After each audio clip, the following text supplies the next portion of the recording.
प्रेमी भक्तजनों, श्री रामचरितमानस के छंद भाग 89 के अंतर्गत किष्किंधा कांड के अंतर्गत सीता जी की खोज में वानरों का चारों दिशाओं में जाना और विवर प्रवेश प्रकरण का वर्णन कर रहा हूं। जब वर्षा ऋतु बीत जाने के बाद भी सुग्रीव ने सीता जी की खोज का प्रयास न किया तो श्री राम ने लक्ष्मण जी को समझाया कि हे तात, सखा सुग्रीव को केवल भय दिखाकर लाओ, उसे मारने की बात नहीं है। जब श्री राम जी ने देखा कि अपने दोष को स्मरण करके सुग्रीव जी लज्जित हैं और क्षमा याचना कर रहे हैं, तभी श्री राम जी ने हंसकर उनको भरत समान प्रिय भाई कहा। तब कहीं जाकर सुग्रीव भय मुक्त हुए। प्रभु श्री राम सुग्रीव से बोले, अब मन लगाकर वही उपाय करो जिस प्रकार सीता जी की खबर मिले।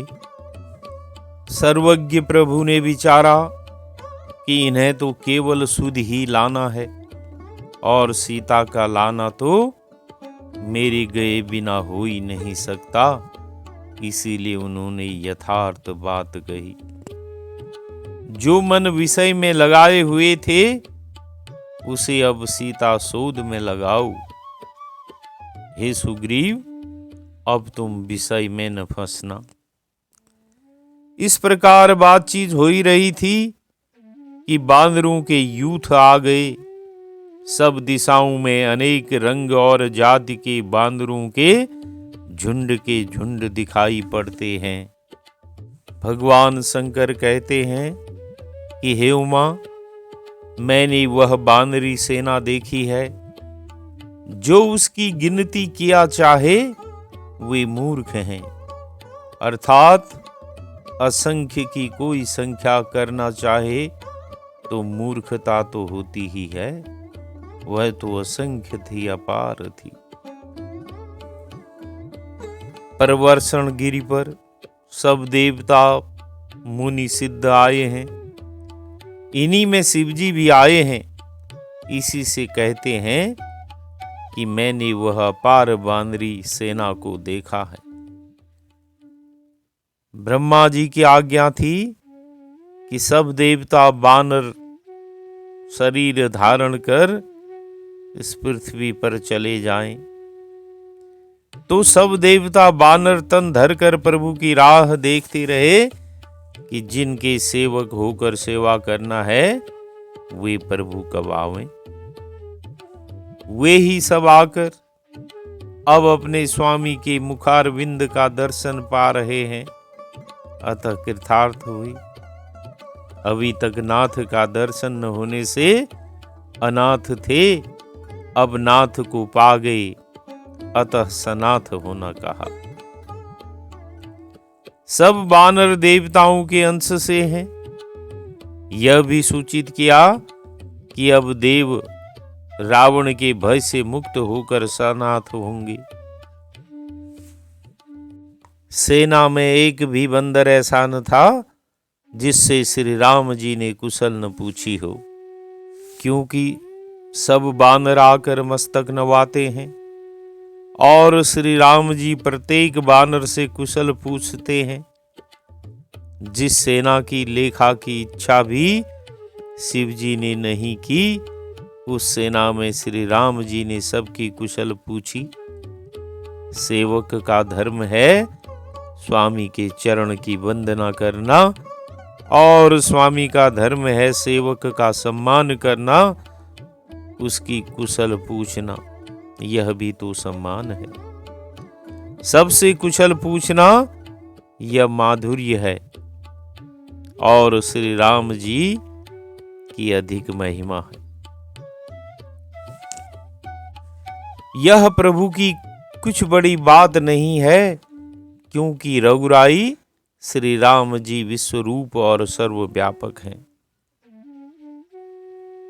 विराट रूप से विश्वरूप हैं और परमात्मा रूप से सब में व्याप्त हैं। तब उनका सबसे कुशल पूछना यह कुछ अधिक बड़ाई नहीं है। यहाँ दिखाया कि व्यापक व्याप्य दोनों रूप रघुनाथ जी के हैं। विश्वरूप विश्व जिनका रूप है एवं जो परमात्मा विश्व रूप में भासते हैं। इस प्रकार आज्ञा पाकर सब बानर जहां के तहां खड़े हुए। तब सुग्रीव ने सबको समझाकर कहा, अर्थात सुग्रीव ने कहा कि ये सब बानर आ गए हैं। हे नरश्रेष्ठ, जो इस काल के लिए आप उचित समझते हो उसकी आज्ञा दीजिए। यह सब सेना आपकी है और आपके अधीन है।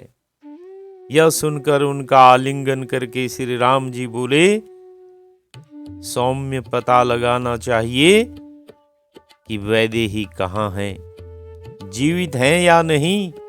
वह देश कहाँ है जहां रावण बसता है। इस कार्य के कारण और स्वामी तुम ही हो। कार्य का निश्चय करके और यह विचार कर कि क्या करना है आप ही आज्ञा दें। आप मेरे कार्य को जानते हैं, इसमें संदेह नहीं। तब सुग्रीव ने बानरों को समझाकर कहा, यह श्री राम जी का काम है और मुझ पर तुम्हारा उपकार है एवं तुमसे मेरा अनुरोध है। हे बानर यूथो, तुम चारों ओर जाओ। अर्थात राम कार्य ही हमारा मुख्य ध्येय है। राम कार्य होने पर हम सब ऋण मुक्त और कृतार्थ हो जाएंगे। उन्होंने हमारा प्रिय कार्य किया है, उसका बदला हम दे दें तो हमारा जीवन सफल हो। जिसने अपने साथ कुछ उपकार न किया हो उसके साथ भी उपकार करने से जन्म सफल होता है। फिर उपकार करने वाले की तो बात ही क्या है।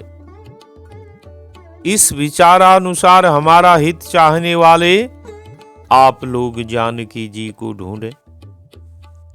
हे भाई, जाकर जनक सुता का पता लगाओ और महीने भर में वापस आ जाना, क्योंकि यह राम कार्य है जो आपको करना है। कहने का भाव कि जनक महाराज ने श्री राम जी को जनक सुता दी और यश के भागी हुए। इसी तरह इनका पता लगाने से तुम भी वैसे ही यश के भागी होगे, मानो तुमने ही जनक सुता श्री राम जी को दी। कहने का अर्थ कि श्री सीता जी को अपने जनक की सुता अर्थात अपनी सगी बहन समझकर खोजना। जैसे तुम अपनी सगी बहन को खोजते उसी व्याकुलता और तत्परता से खोजना। सुग्रीव ने आगे वानर यूथों से कहा, जो कोई बिना पता लगाए महीने भर की अवधि बिता कर आएगा उसका मैं वध करूंगा। मुझे उसको मरवाते ही बनेगा, अर्थात हमें उसको मारना पड़ेगा। कहने का अर्थ कि यहां सुग्रीव ने बांदरों को भय और प्रीति दोनों दिखाई। जो श्री सीता जी का पता लगाकर महीने भर में आ जाएगा वह हमारा भाई है, हम उसे अपने समान सुख देंगे। जो मास बीतने के पूर्व लौटकर कहेगा कि मैंने सीता देखी, वह मेरे समान ऐश्वर्य और भोगों का सुख प्राप्त करेगा। उससे बढ़कर हमारा कोई प्रिय न होगा, वह हमको प्राणों से भी अधिक प्रिय होगा। यदि उसने बहुत से अपराध भी किए हों तो भी वह हमारा भाई ही होगा। पता लगने पर यदि 1 मास की अवधि बीत जाए तो भय नहीं है, और पता न लगे और 1 मास के भीतर आ जाए कि पता नहीं लगा तो भी भय नहीं। वध तभी होगा जब पता भी न लगा और अवधि भी बिता दी। श्री सुग्रीव जी के वचन सुनते ही सब बानर तुरंत जहां तहां चल दिए, अर्थात जिनको जिस दिशा में जाने की आज्ञा हुई थी वे उस दिशा में चले गए। सबको राम कार्य करने में उत्साह है और सब अपने स्वामी की आज्ञा का पालन भी करते हैं। इस प्रकार हिमालय व बड़े बड़े पर्वतों से युक्त रमणीय उत्तर दिशा में सत्यबली नामक वीर वानरों ने प्रस्थान किया। वानर यूथपति विनत पूर्व दिशा को गया और वानरों में सिंह रूप श्रेष्ठ सुसेन वानरपति वरुण से पालित भयानक पश्चिम दिशा को गया। अब प्रश्न उठता है कि जब जटायु और सुग्रीव से मालूम ही हो गया था कि रावण सीता जी को हरण करके ले गया है और दक्षिण दिशा में गया है एवं वह उधर ही रहता है, तब चारों दिशाओं में वानरों को क्यों भेजा? उत्तर यही है, क्योंकि चोर वस्तु को छिपा कर ही रखता है। इससे न जाने सीता जी को कहाँ रखा हो, यही कारण है। कहने का भाव कि बांदरों के यूथ को जिनको जिस दिशा में जाने की आज्ञा हुई थी वे उस दिशा में गए। तब सुग्रीव ने अंगद, नल और हनुमान जी को बुलाया और उनसे बोले, हे नील, अंगद, हनुमान और जाम्बुवान, सुनिए, आप सब धीर बुद्धि और चतुर हैं। आप सब सुभट मिलकर दक्षिण दिशा को जाएं और सभी से श्री सीता जी का पता पूछें। अंगद युवराज हैं, श्री हनुमान जी महान वीर हैं और जाम्बवंत वृद्ध मंत्री हैं। और दक्षिण की खबर जटायु से मिली है। स्वयं भी दक्षिण की ओर ले जाते हुए सुग्रीव ने उसको देखा है। इसी से सब सुभटों को उधर भेज रहे हैं, क्योंकि वहां रावण से युद्ध की संभावना है। कहने का भाव कि एक एक दिशा में एक एक सुभट भेजा था। पूर्व दिशा में विनत नाम का वानर गया, पश्चिम में सुसेन, उत्तर में सतबली गया, दक्षिण में सब सुभट ही सुभट गए। कहने का भाव कि यहां कोई साधारण भट्ट नहीं है, सब महाबलवान हैं, सब महावीर हैं, सब सुभट हैं। सबसे पूछने को कहा, क्योंकि न जाने किससे पता मिल जाए। छोटे बड़े ऊंच नीच कोई भी हो, किसी से भी सीता जी की अगर खबर मिले तो मालूम करके चले आना। मन, कर्म और वचन से वह उपाय विचारना जिससे उनका काम हो, और विचार कर श्री रामचंद्र जी का काम भली प्रकार करना। यत्न विचारना मन का काम है और कार्य संवारना कर्म है। और सबसे सीता जी की शुद्ध पूछना वचन है।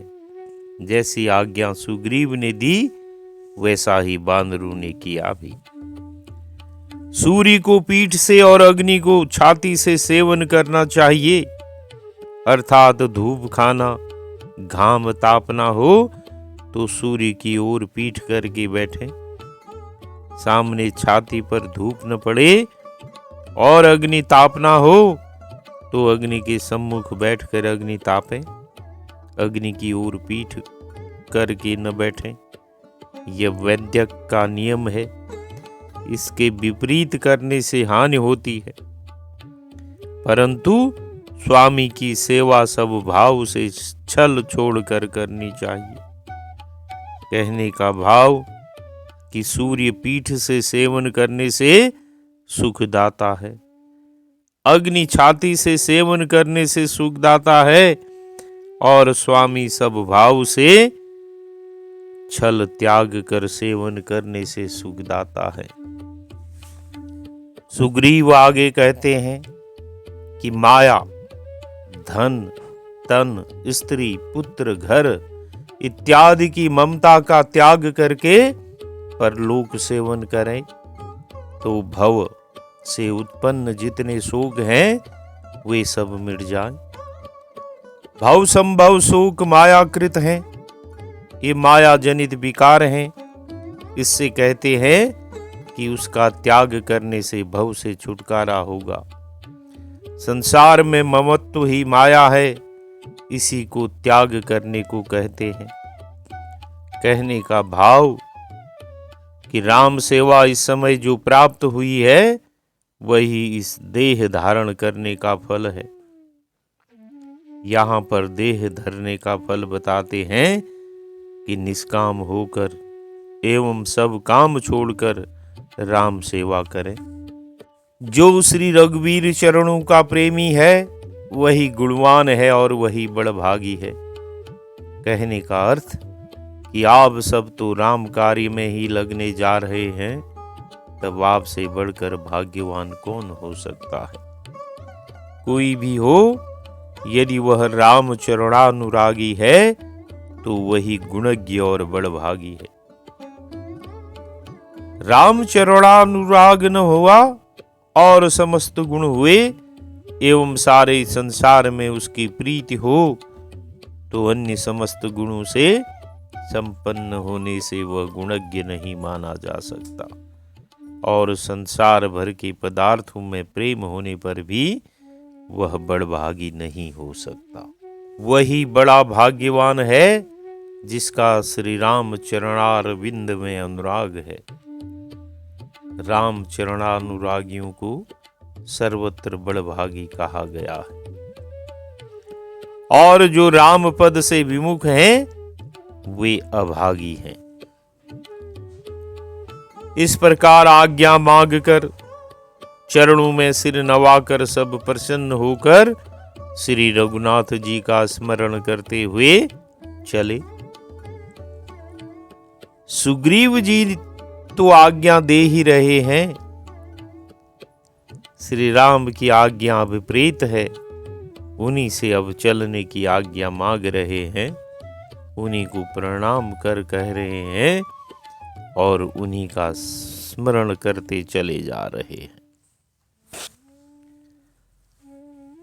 इस प्रकार सबके पीछे श्री हनुमान जी ने प्रणाम किया। क्यों किया? क्योंकि इनके द्वारा कार्य का होना जानकर प्रभु ने उनको अपने पास बुलाया। जितने बंदर भेजे गए हैं वे सब राजनीति की रक्षा के लिए भेजे गए, काम करने के लिए तो हनुमान जी को ही भेजा जा रहा है।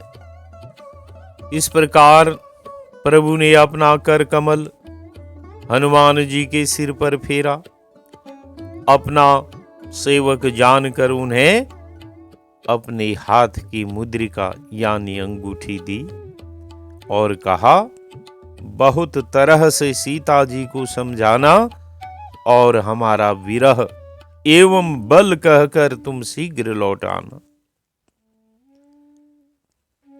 कहने का अर्थ, जिस कर कमल के स्मरण मात्र से भवसागर पार करना सुगम हो जाता है, वही कर कमल श्री हनुमान जी के सिर पर फेरा।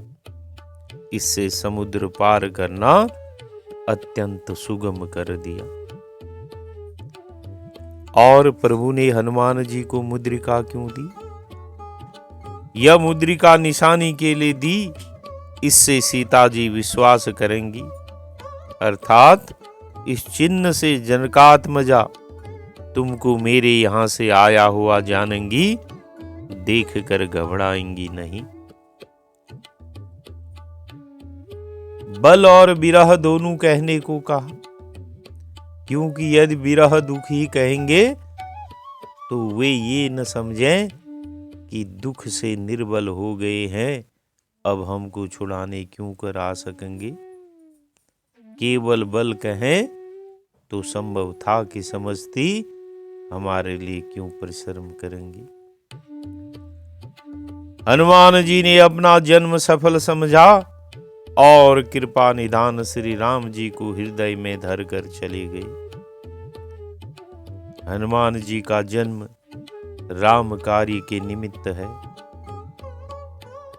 जब वह कार्य मिला तब अपना जन्म सफल माना। प्रश्न है कि जन्म की सफलता तो कार्य हो जाने पर माननी चाहिए, अभी से सफल कैसे मान लिया।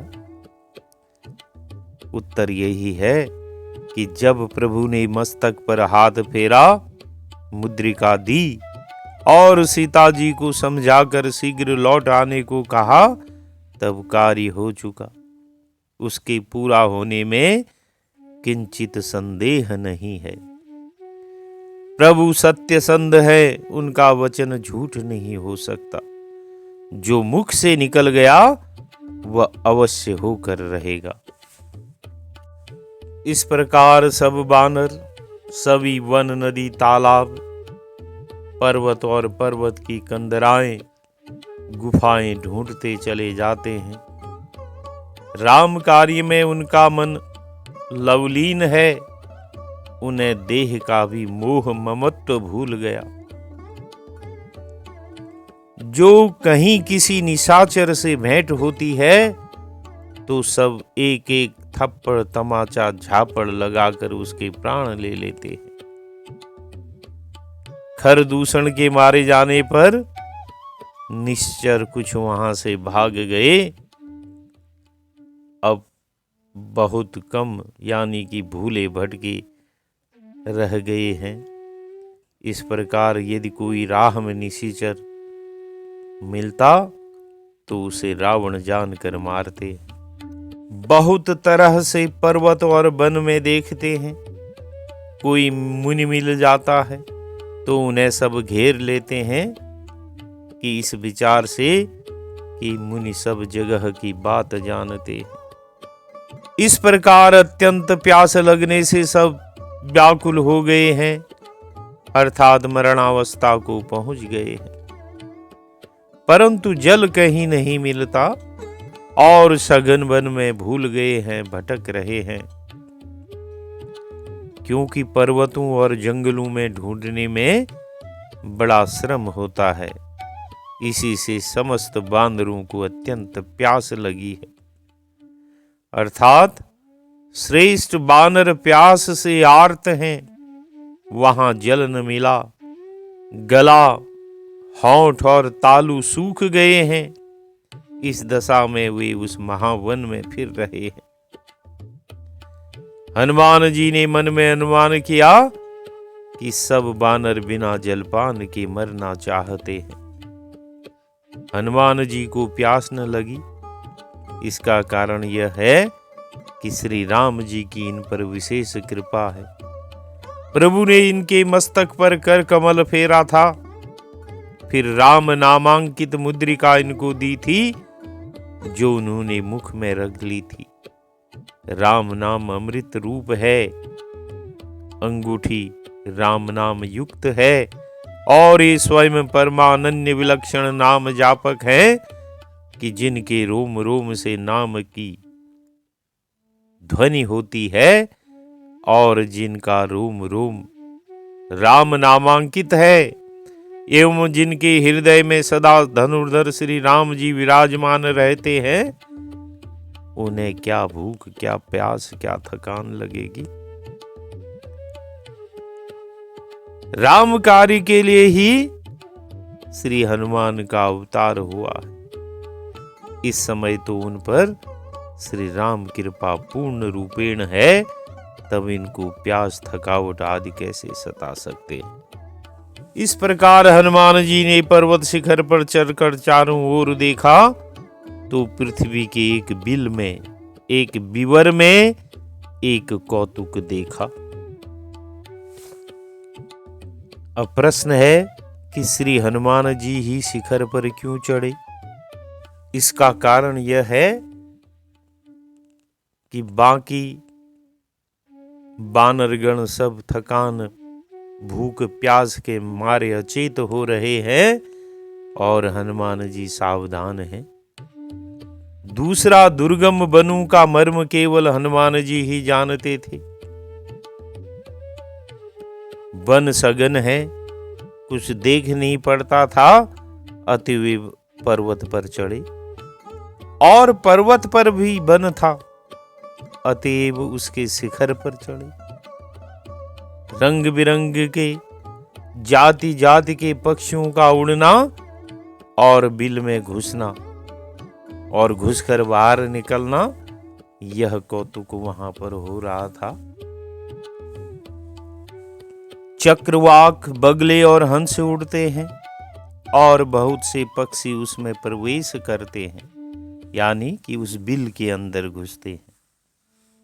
हनुमान जी ने देखा कि चक्रवाक, बक और हंस, ये जल पक्षी जब बिल में घुसते हैं तो इनके पंख सूखे हैं। जब ये जल पक्षी उड़कर बाहर आते हैं तो इनके पंख भीगे हुए हैं। तो उन्होंने अंदाज लगा लिया कि इस गुफा के अंदर, इस बिल के अंदर अवश्य जल है। और इसके बाद पर्वत शिखर से पवन सुत उतर कर आए और सबको ले जाकर वह बिल दिखाया। अब प्रश्न है कि सबको वह बिल क्यों दिखाया? क्योंकि सब व्याकुल हैं। बीवर यानी बिल देखकर सबकी व्याकुलता कम होगी। दूसरा, यह कौतुक है, सबको कौतुक देखने की चाह तो होती है। तीसरा, बुद्धिमानों की रीति है कि अपना अनुमान दूसरों के सामने उनकी भी सम्मति लेने के लिए पेश करते हैं। सर्वसम्मत से पास होने पर अनुमानित कार्य पर आरूढ़ होते हैं। कौतुक इससे कि बक और हंस दोनों एक ठौर में नहीं रहते। जहां बगुले होते हैं उस तालाब के निकट भी हंस नहीं जाते, और भीतर जाते समय तो इन पक्षियों के पंख सूखे होते हैं, पर बाहर आने पर भीगे दिखाई देते हैं। इससे जलाशय का अनुमान करते। तब सबने हनुमान जी को आगे कर लिया और वे उस बिल में घुसे। देर न की। हनुमान जी को आगे करने का भाव कि बीवर में अंधेरा है, बानरों को उसमें जाते भय लगता है। उनको साहस न हुआ कि उसमें प्रवेश करते, और हनुमान जी भारी पराक्रमी हैं, अतः उन्हें आगे किया। भीतर जाकर बानरों ने देखा कि वहां एक उत्तम उपवन और सुंदर तालाब है, जिसमें बहुत से कमल खिले हुए हैं, और वहीं एक सुंदर मंदिर है जिसमें एक बड़ी तपस्विनी स्त्री बैठी है। कहने का अर्थ, पहले बहुत दूर तक अंधकार था, जब बहुत दूर भीतर चले गए तब प्रकाश में पहुंचे। वहां पर सूरवीर बानरों ने कुछ दूर पर एक स्त्री देखी। वह काले मृगछाला के सुंदर वस्त्र पहने थी, नियम से आहार करने वाली और अपने तेज से प्रकाशित थी। अब प्रश्न है कि उस अंधकारमय बिल में, जहां सूर्य के रश्मि का प्रवेश नहीं, अर्थात जहां सूर्य की किरणें नहीं जा सकती, उसके अंदर उपवन कहां से आ गया? बिना सूर्य के तालाब में कमल कैसे खिले? कैसे फल फूल उत्पन्न हुए? यह क्या कारण हो सकता है? उत्तर है कि यही तो कौतुक है। इस प्रकार सभी ने उसे दूर से प्रणाम किया और उस स्त्री के पूछने पर अपना समाचार कह सुनाया। सारे समाचार हनुमान जी ने सुनाए। जब सब हाल कहकर कि किष्किंधा से यहाँ क्यों कर आना हुआ और यह कि सब प्यासे अत्यंत व्याकुल हैं, इस बीवर का कौतुक देख यहाँ आए, तब उसने कहा कि जलपान करो और अनेक तरह के रसीले सुंदर फल खाओ। इस प्रकार आज्ञा पाकर सबने स्नान किया, मीठे फल खाए और फिर उसके पास सब चले आए। तब उसने अपनी सब कथा सुनाई और कहा कि अब मैं वहां जाऊंगी जहां रघुराई श्री रामचंद्र जी हैं।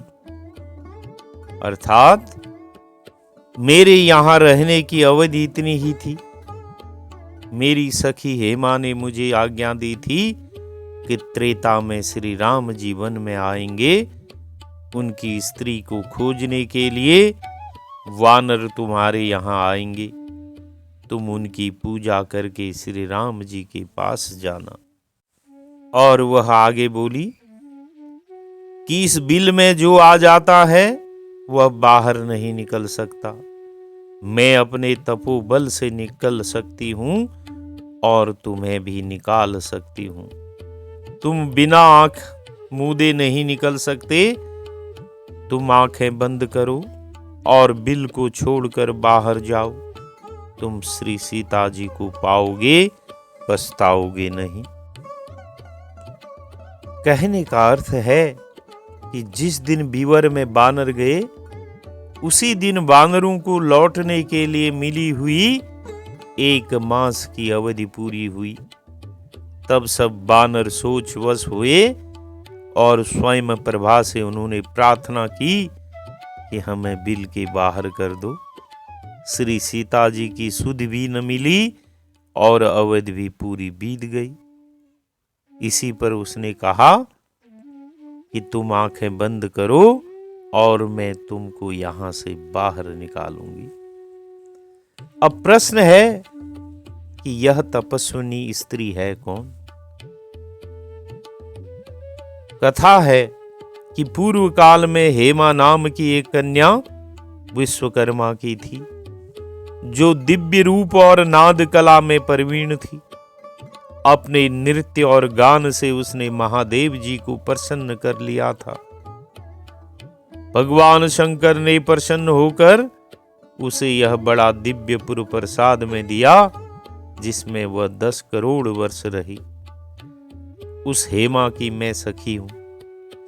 मोक्ष की इच्छा से विष्णु भगवान की आराधना में तत्पर हूं। मेरा नाम स्वयं प्रभा है। मैं दिव्य नामक गंधर्व की कन्या हूं। हेमा जब ब्रह्मलोक को जाने लगी, तब मुझसे उसने कहा कि तू अकेली रहकर यहां तपस्या कर। त्रेता युग में नारायण दशरथ पुत्र होंगे, भूभार हरण के लिए वन में विचरेंगे। उनकी भार्या को ढूंढते हुए वानर यहां आएंगे। तब तुम उनका पूजन करके श्री रघुनाथ जी के पास जाकर उनकी स्तुति करना। तब तुम योगियों को गम्य विष्णु लोक को जाओगी। इसके बाद आंखें बंद करके फिर सब वीर आंखें खोलकर क्या देखते हैं कि सब समुद्र के किनारे खड़े हैं। जब सब सिंधु तीर पहुंच गए, तब स्वयं प्रभा वहां गई जहां रघुनाथ जी हैं। जाकर उसने श्री राम जी के चरण कमलों में माथा नवाया। उसने बहुत प्रकार से विनती की। प्रभु ने उसे अनपायनी यानी अचल अविनाशिनी भक्ति दी। प्रभु की आज्ञा सिरोधार्य करके और श्री राम जी के युगल चरणों को, जिनकी वंदना ब्रह्मा और महेश करते हैं, हृदय में धारण करके स्वयं प्रभा बद्रिकाश्रम को गई। कहने का भाव कि पल मात्र में उसने सबको समुद्र तट पर पहुंचा दिया। जो अपनी वीरता से बीवर से बाहर न निकल सकते थे, वे ही वीर नेत्र बंद करते ही बिना परिश्रम बाहर ही नहीं किंतु समुद्र तीर पर पहुंच गए। आंख बंद करते समय सब खड़े ही थे, वैसे ही समुद्र तीर पर पहुंच गए। क्योंकि तपस्विनी ने बड़ा तप किया था, उसका फल राम भक्त दर्शन मिला। इनके दर्शन से श्री राम जी का दर्शन हुआ और राम दर्शन से अनुपायनी भक्ति की प्राप्ति हुई। भाव कि ब्रह्मा और महेश सबसे बड़े देवता हैं। ये जिन चरणों की वंदना करते हैं उन्हीं का साक्षात दर्शन इसने किया और हृदय में धारण किया। स्वयं प्रभा के चरित्र से सिद्धांत निकलते हैं कि श्री राम कार्य स्वयं सिद्ध है। भगवान जहां जिस समय जिसको बड़ाई सुयश सफलता देना चाहते हैं, वहां उस समय उसको निमित्त करके बड़ाई इत्यादि देते हैं। तो बोले सियावर रामचंद्र की जय।